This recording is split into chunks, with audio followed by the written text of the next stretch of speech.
Hi there, my name is Lucas Weiss and I am the host of the Weesesports Quarantine Chronicles. For today's episode, I'm joined by Zach Buchanan, the Arizona Diamondbacks beat reporter for The Athletic.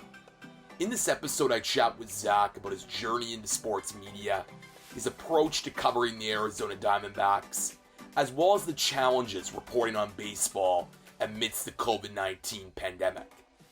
The Weesports Quarantine Chronicles is available on YouTube, Apple Podcasts, and Spotify. So make sure to like, rate, watch, and subscribe to all three of those channels.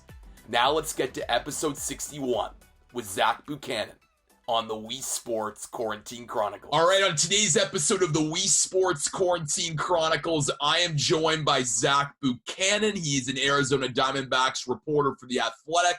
He also writes about baseball prospects for The Athletic. Zach, welcome to the podcast. How are you? I'm good. How are you? Thanks for having me on. My pleasure. And Zach, I've had a few baseball media folks on this show, and I usually lead with the same question. I mean, we're recording this, and MLB teams are supposed to be reporting to summer camp this week, which is a fancy way of saying spring training 2.0. I'm just curious from your perspective what it's going to be like covering the Diamondbacks, where in the backdrop, COVID-19 cases are increasing in the state of Arizona. I mean, it's going to be weird. They're having their first workout tomorrow. I'm going to go just to see kind of what it's like. But odds are, I mean, I have a 2-month-old daughter at home. Odds are I won't be covering games in person, certainly not going on the road. With interviews being conducted remotely, I'm not sure there's a lot to be gained by being there. There's certainly a lot to risk by being there. Although I think, I'm hoping that the safety and health precautions that were laid out by MLB, they seem very thorough. And if they're followed thoroughly, it probably won't be that dangerous, but still it's more dangerous than at home. So it's going to be weird. I mean, things are bad here in Arizona right now. The cases are going the wrong way.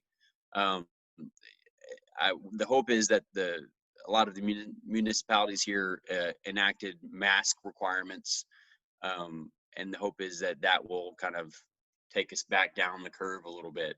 But yeah, it's going to get uglier before it gets better here. So it's a concerning environment to be having guys report to play baseball in. And as a reporter, I mean, obviously you have skin in the game. Like all baseball media and broadcasters, you want baseball to come back. It puts food on the table. It pays the bills.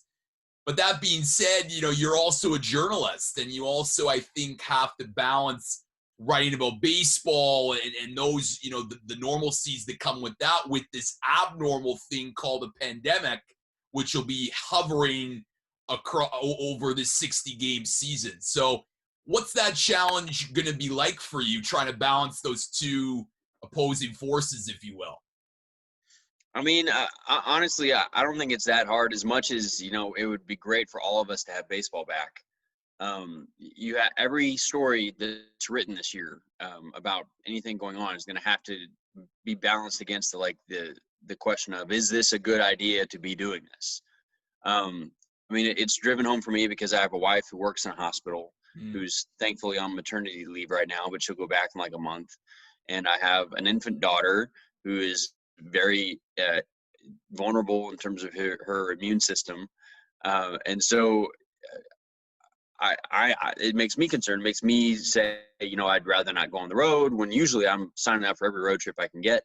I'd rather not cover games in person if I'm not going to get in-person access to the players, which, to be clear, it's a good thing that we're not going to get in-person access to the players. I mean, we all want to take these precautions.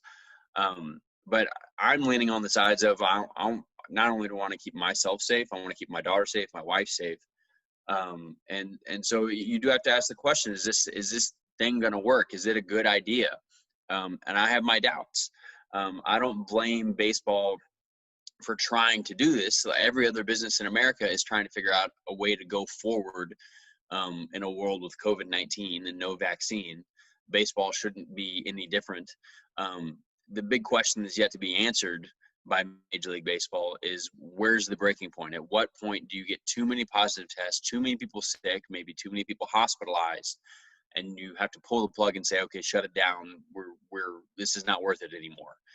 They haven't said where that point is. Maybe they don't know where that point is, but there needs to be that point somewhere, or else we're going to get to the point where you get a lot of positive tests, and suddenly you're playing more of an ass covering game where you're trying to keep this thing rolling at all costs instead of taking a step back and saying, like, okay, no, we tried, it didn't work.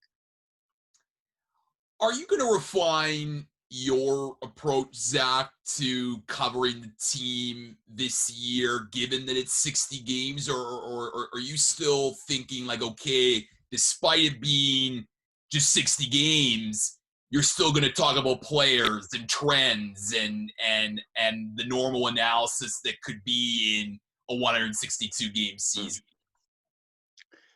It's probably somewhere in between. I mean, I'm still going to talk about players and trends. I mean, we're always looking for those stories. The backdrop of that being that I don't think over this season we're ever going to get to the point where the coverage is just like normal, where like no one's thinking about COVID-19. I think it's always going to be just part of it. It's going to be the backdrop of every story. But I mean, I'll still do player features. If someone is raking through the first month of the season, I'll write about it. The two differences for me will be, one, just the mechanics of doing my job, where usually you're in the clubhouse for an hour before the game, every game. You get a chance to talk to the players just privately, chat them up, get to know them a little bit, and that's where a lot of my best story ideas come from. It's when I can approach a player about a story idea and kind of get a sense of personal rapport with that person and figure out if they're willing to talk to me, especially if about something very personal to them. And I just don't have that ability now. We're going to do all interviews organized by the team through Zoom. It's kind of up in the air how many one-on-ones they're going to be able to facilitate, whether we're going to have to go outside of the team to contact players directly we might know. I still have to do my job, and the PR's job is undeniably harder than it was before, trying to set up all this stuff remotely where they can't really be in personal contact with the players either. So, I mean, it's a tricky mix to figure out, and it's going to change the coverage a little bit just because we don't have those ways for ideas to organically come up in conversation with players in the clubhouse. And the flip side of it is that my job at The Athletic, not having to write every day, I don't write many game stories. And it's an easy thing to justify because over 162 games, the value of one game is not that important. Last year on opening day, the Diamondbacks got shelled by the Dodgers. It was just a horrible, horrible loss. And I didn't write anything off the game because even though it was opening day, that game really didn't mean anything. You couldn't draw any conclusions from it. Over 60 games, that might be different. I mean, the one loss could very well be the difference between the playoffs and not the playoffs. You're going to have a lot of teams bunched together at the end of the season looking at the postseason. So I might have to be, just like the teams will be more reactive to things happening in any individual game, I will have to do the same thing because it's going to have a bigger effect on the season.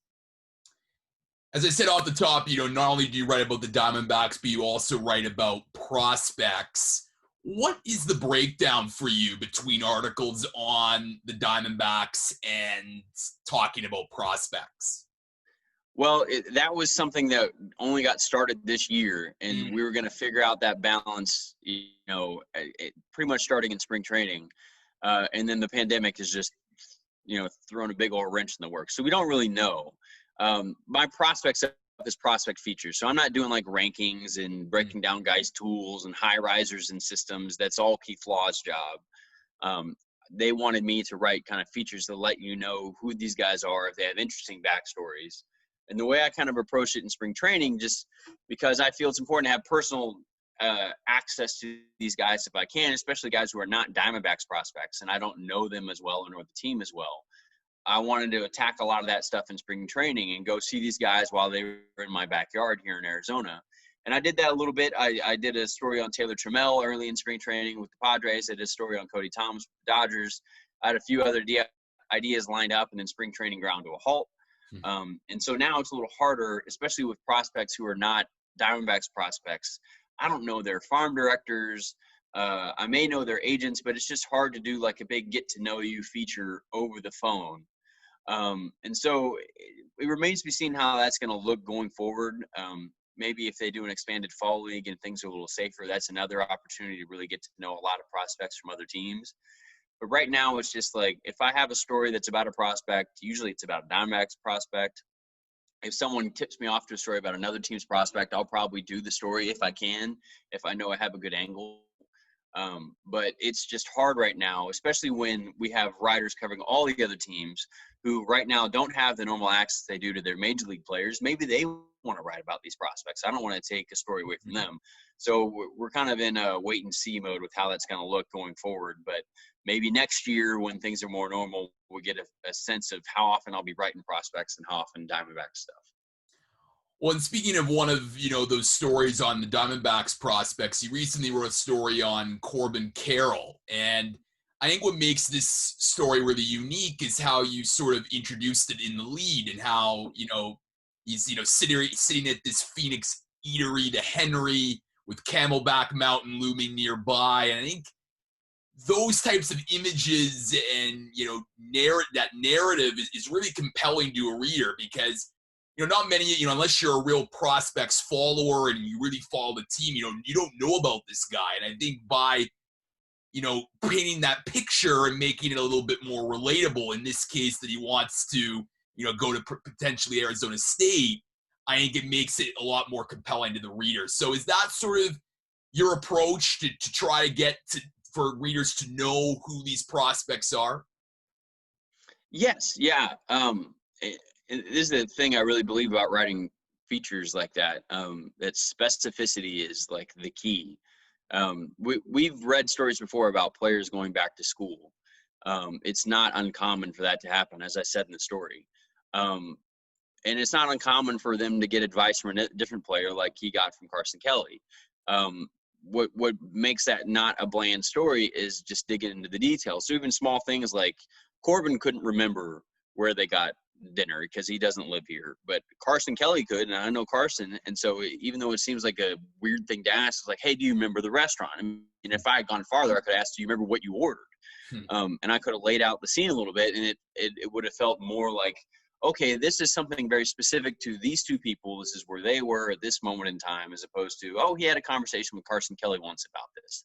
It just doesn't seem as interesting because it's so general. So I'm big on trying to get as specific as possible. But yeah, my goal with these prospect features when I write them is to let you know these guys. It's going to be fairly rare with a prospect that you're writing about a guy that everybody knows about already. I mean, it has to be like maybe the guys ranked in the top 10 of all prospects. Most of them are guys that maybe the fan base has heard a little bit about, know that they're coming, but they don't know much about who they are, where they came from. And so my goal is to fill in those blanks and write about things like that. So sometimes I've been given a good angle on a guy, like the Cody Thomas thing.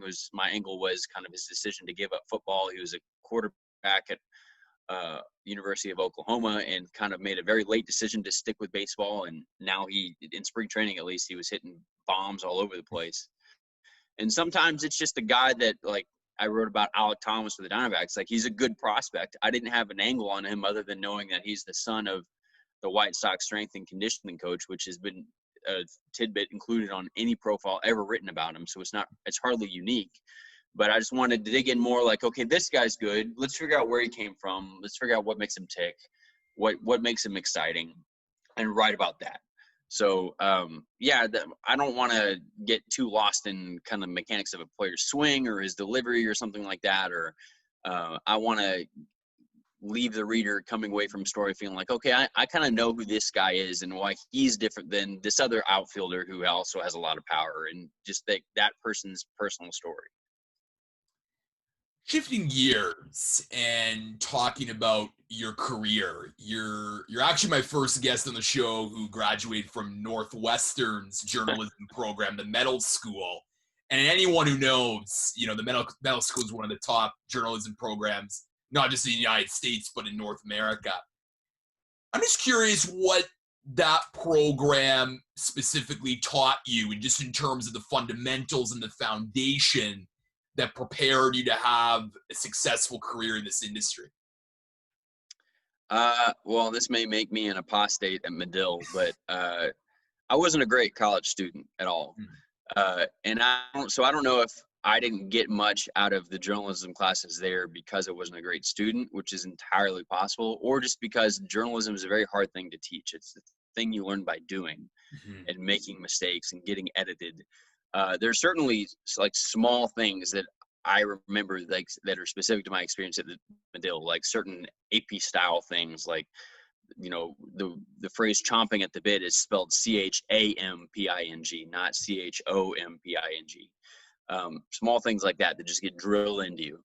But most of what I've learned about how I do my job is from doing my job. I didn't take a sports journalism course at Medill.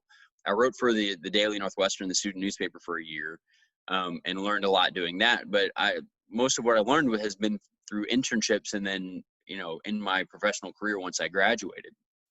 And Medill certainly opened a lot of doors for me in terms of getting internships. Being able to put that on your resume is a huge boost. And it really, it's probably a little unfair just because I don't think that I'm any better than someone who didn't go to Medill, but it gets your resume looked at, and that helped me a lot. And but I don't know that I think it's hard to teach journalism. I think there are a lot of people who do journalism that didn't go to journalism school and do as good a job as anybody else. And so I think it's just something you have to learn by doing.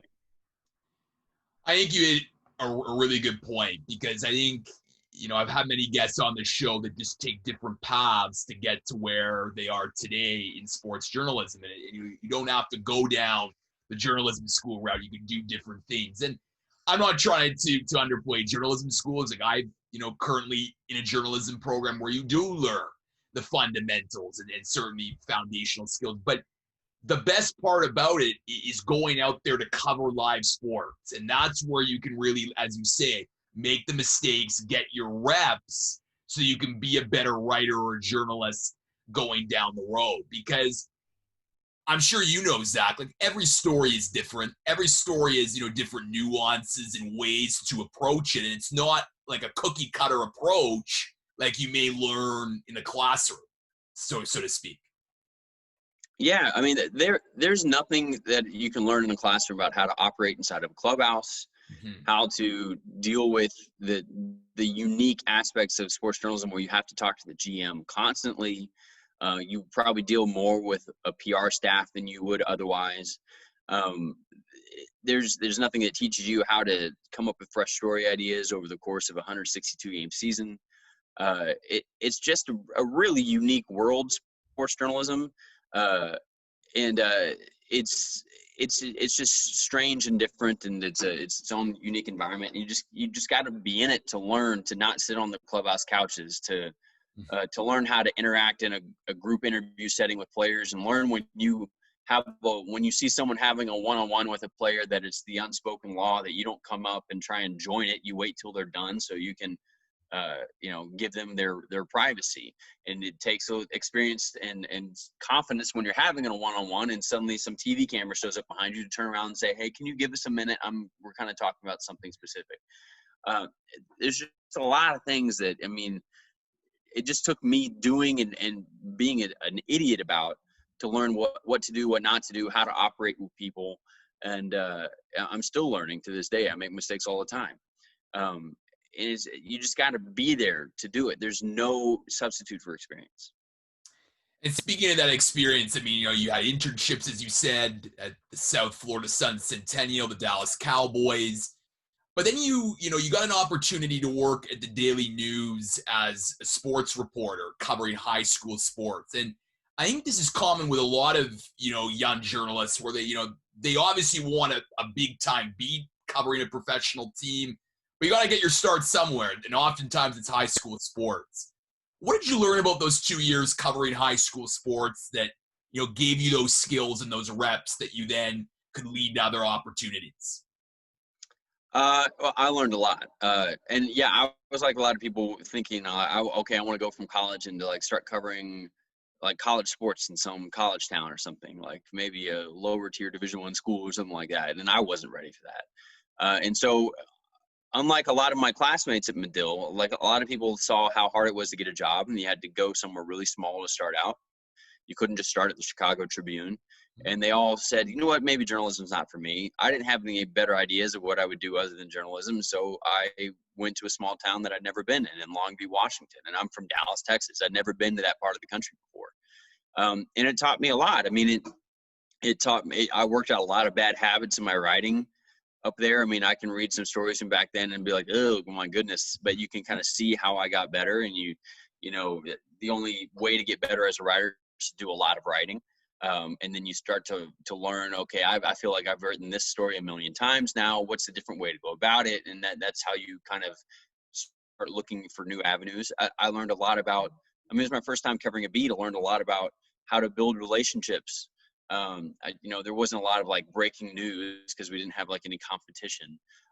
But it was a lot of kind of learning where you could find a good story, who would clue you into a good story, how to build relationships with these high school coaches and with these administrators, and oftentimes with the athletes. I mean, there are some of these high school athletes that I still keep in touch with. One, Rim Backamus, who was a walk-on at Gonzaga and is now, I think, a assistant coach, or maybe like a graduate assistant at Baylor. I've kept in touch with him throughout the years. I mean, these relationships just kind of keep filtering through your life. And that was my first chance to really, you know, be the person that's solely responsible for the coverage of high schools there. There was no one else but me. I mean, it was me and the sports editor, but I had to go kind of be in charge of finding my own stories. And it just really had to kind of thrown into the fire, hit the ground running. It's a pretty low stakes environment, all things considered, but it prepared me for the next step, which was covering high school sports at the Arizona Republic, in charge of all the high schools for the entire state. So I really needed that experience in the 2 years I spent there. And then at the Arizona Republic, Zach, did you get to do Diamondbacks coverage? Yeah, I did. So I came back on a high school sports position and spent a year covering high schools. And then I got put on the backup to Diamondbacks in the middle of the 2013 season, which was not something I was expecting. I was just told, okay, here, you're the Diamondbacks backup now. I think it was a case of them recognizing that, you know, I might have some potential and wanting to cultivate it, which was very nice of them. And I was Nick Bocoro's backup, who's now one of my best friends and also one of my competitors. And I learned a lot. I was the backup from basically the halfway point of the 2013 season through the end of the 2015 season, at which point I was ready to take that next step, because when the off season hit, I had to go back up all the other sports in town. I had to cover ASU games, and I had to cover morning skates for the Coyotes and Cardinals practices and some Sun stuff. And I didn't get to go to the winter meetings. I didn't get to focus on baseball in the off season. And I felt like myself kind of hitting a plateau. So I was like, okay, I want to go someplace where I'm going to have a little more responsibility. And that ended up being Cincinnati. But yeah, I mean, I wasn't expecting to cover baseball at all. I had been asked a couple months before putting on the Diamondbacks that whether I'd want to do baseball or football. Most of my experience was in football, so I said football. But kind of the experience of those 2.5 seasons of covering baseball, it bred more love for the game, and certainly a love for the kind of access and stories we get to tell compared to other sports. And by the end of it, I was pretty determined to stick with baseball no matter what. So you go to Cincinnati to cover the Reds. And, you know, this is, of course, a franchise that has a ton of history in the game of baseball. Was it intimidating for you, Zach? I mean, to then parachute into, you know, a beat in a city where, you know, you had a lot of, I'm assuming, reporters, you know, alongside that have been covering the team for so long? Or did you think that your experiences that you've had already at the Arizona Republic, you know, prepared you for this opportunity? It definitely was intimidating, especially in like my first month on the job, which was in spring training. I hadn't even moved to Cincinnati yet. And to show up and kind of have story ideas to write about a team that you've never covered, and, you know, have had to do a crash course of reading on both on the current team and the, you know, 150 years of history that the Reds have. It was very intimidating. Yeah. And the fan base there is very vocal and very passionate. And they, even when the team was horrible, they were super, super interested, which is very different from the Diamondbacks, who are a very new team and play in a state where everybody is from somewhere else and has other loyalties and across sports. So it was very different. I was fortunate enough to have a partner on the beat there in C. Trent Rosecrans, who had been covering the Reds for some time, and we shared the beat equally. It's one of the few places left at newspapers where they have two full-time beat writers. And I'm not even sure that's the case anymore. Neither Trent nor I are there. But he was a big resource for me to be able to lean on and ask questions of, is this a good story idea? Am I reading this situation right? And they also had a terrific front office group that was like very helpful and kind of helped you understand the team's thinking with certain things. And it was not very difficult to build relationships with those guys. And so after about a month, I felt like I had kind of a good handle on it. And I look back at the 2 years I spent there as like really the 2 years where I really figured out how to do my job. I did some of my favorite work there and really felt in command of the beat by the end of it. But it definitely was intimidating. I mean, I remember when they signed Alfredo Simon early in spring training that first year, and Alfredo Simon has a very checkered history with, he accidentally killed a guy in the Dominican Republic by shooting a gun into the air. He was accused of rape, and it was controversial. And at the point they signed him, a couple of weeks into me being on the job, I did not feel like well-versed enough in the history to be able to cover it well enough and appropriately. And I got some criticism for it, which I probably deserved. But by the end of my time there, I felt like I really knew what I was doing. I know that many of my listeners are Canadian. Do you have any good Joey Votto stories? Yeah, I'll give you one. I love Joey. I will never cover a player as interesting as Joey, and I'm fortunate enough to have kept up with him a little bit since leaving. Yeah, I'll tell you that maybe I think it was my second year in the beat, and just sitting around the clubhouse, and these are the things you miss now with no clubhouse access. Joey just started asking everybody, hey, what's your Uber rating? What's your Uber rating? And I looked at mine, I was like, I'm 4.86. And Mark Sheldon's like, I think I'm 4.9. He's like, I'm 4.54. What is wrong with my Uber rating? And he was concerned because if you drop below 4.5, you lose access to Uber Black, which is a super fancy version of Uber, right? And he liked taking the black cars. He liked having kind of his privacy, and more power to him. I mean, he's one of the best players in baseball and makes a ton of money. He should be able to take Uber Black if he wants. But he was very concerned that his Uber rating was about to drop below that threshold and lose access to this. And, people started asking, well, what do you do? Do you say hello to the driver? Yes, I say hello. Well, what about, do you talk to the driver when you're in there? No, like I want to lay down and like sleep and not be bothered, which, I agree. He should be able to do that. It shouldn't affect his rating. But everybody's trying to puzzle over like why his rating is so low. And it turns out that he, being Joey Votto, was able to pull some strings to exempt himself from those requirements to be able to get Uber Black. And so Joey Votto changed Uber pretty much overnight. But that's just like a funny interaction you have with guys in the clubhouse. And Joey's always kind of in his idiosyncratic way, really fun guy to talk to and get to know. Yeah, I mean, he's, a great ball player and, has been so impactful for growing the game of baseball here in Canada. I know that the Blue Jays were supposed to host the Reds this year, but, got, due to COVID couldn't happen. But yeah, I mean, just a great guy and, a great baseball player that we're lucky to have as our own. Yeah, for sure. I mean, there's not a more interesting person in baseball, I don't think. No doubt. Zach, I mean, it's funny how, you obviously, you're now back, you're now at The Athletic covering the Diamondbacks. How does your coverage of the Diamondbacks compare now to when you wrote at the Arizona Republic? I mean, it's very different just because the demands of the job are super different. I don't have a paper to fill every day. So at the Republic, we had early deadlines, so we never actually wrote game stories because the games would end after deadline.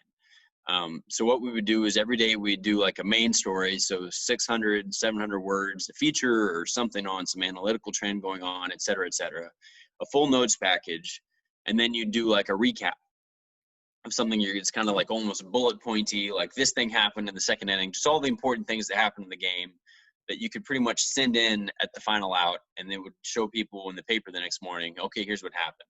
I think that system's changed a little bit since I was there, just because, the print product has dwindled in importance compared to online. So I don't think they serve it as much. But especially when you were the only rider on the road, and I got to do a few road trips when I was there. I mean, that's a lot of things you're filing all by yourself every single day. And now I don't do any of that, none of that, except for like the feature portion. And with that stuff, they want us writing 3 to 4 times a week.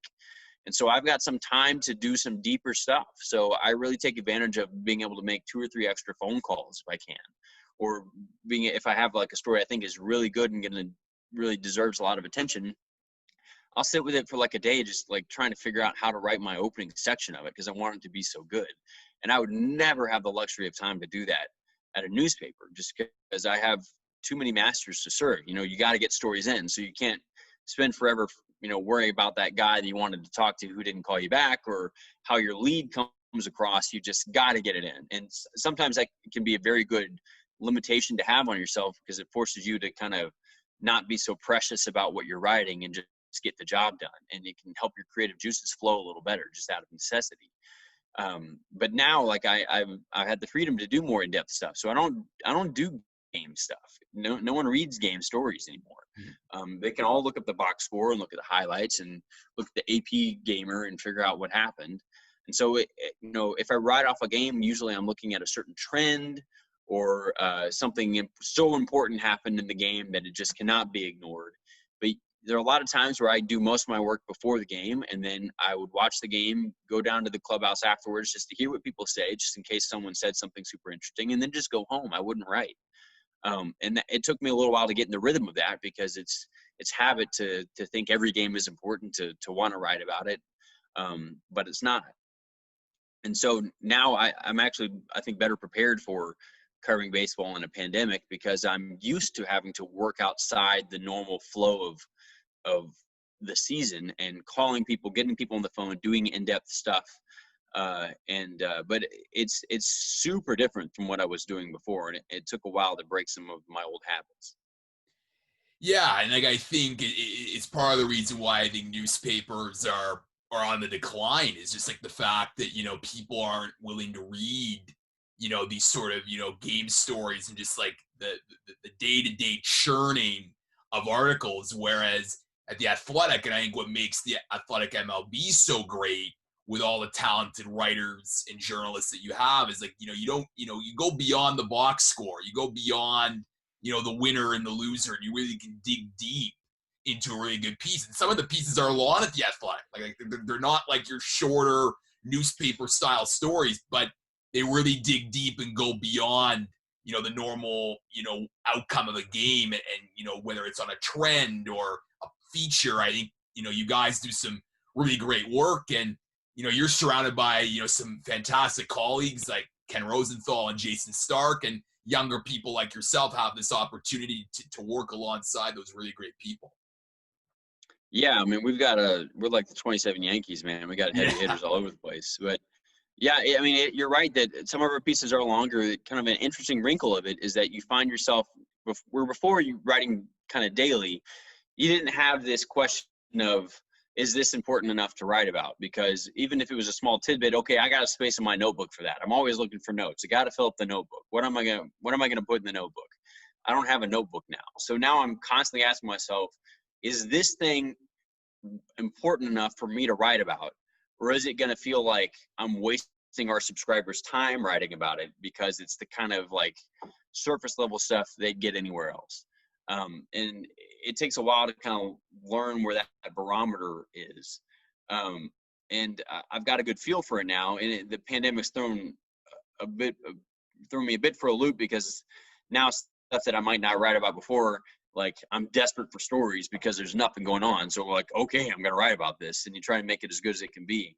But yeah, we do a lot of in-depth stuff. It's our mission to not do the game story stuff, and to offer you something that you're not getting somewhere else, which is fun, but also has like a lot of pressure, because, you can't just go along with talking to the starting pitcher after the game, talking to the other people after the game, and covering the news of the day. You've got to come up with new ideas that other people aren't having, and that you can kind of get in your own head about that sometimes. Last question for you, Zach, and I always ask this of my sports media guests. What's one piece of advice that you give to a young journalist or a writer, looking to get into this industry to progress in their career or improve on honing their craft? That's a good question. I don't think my path into the industry, kind of starting in a small paper, I'm not sure how viable it is anymore. It's because all these papers are struggling and not hiring, and it's just a really tough way to go. I might have been on the last kind of end of the generation that was able to do that. My suggestion on writing and getting better is to write a lot. Find somewhere that will publish the things you write about what you want to write. If it's blogging, that's fine. But if you can, like, call up a newspaper or website that covers something you want to cover, ask if they're looking for help, ask if they'll read your stuff. But the biggest thing is to write and get edited. Get someone who will look at your stuff and really tear it apart, honestly. Like, that's how you're going to break yourself of bad habits, is by having someone read your stuff and mark it up and saying, this isn't the right way to say that. That's not AP style. You should rework this sentence. It's a little clunky. You might want to think about reorganizing this section of what you've written. That's the way you get better. At my first job, every time I would write something, we didn't have work laptops. So we always came back from games, high school games, into the office to write. We had a really late deadline. I think it was like midnight. And so we'd write at our desktop, me right next to my editor, both writing stories. And then when I was done, I would go over to his cubicle right next to mine and look over his shoulder as he edited me. Mm-hmm. And I've done that with other editors too, young in my career. And that's how you get better. You look at kind of what they're changing, you notice what they're changing, and that's how you learn not to make those mistakes again. And so that'd be my biggest advice. Even if you're just writing for your blog, find someone who will read it in the industry and give you some tips. Zach Buchanan, he is the Arizona Diamondbacks reporter for The Athletic. Zach, thanks so much for joining me today on the Weesports Quarantine Chronicles. Yeah, thanks for having me on.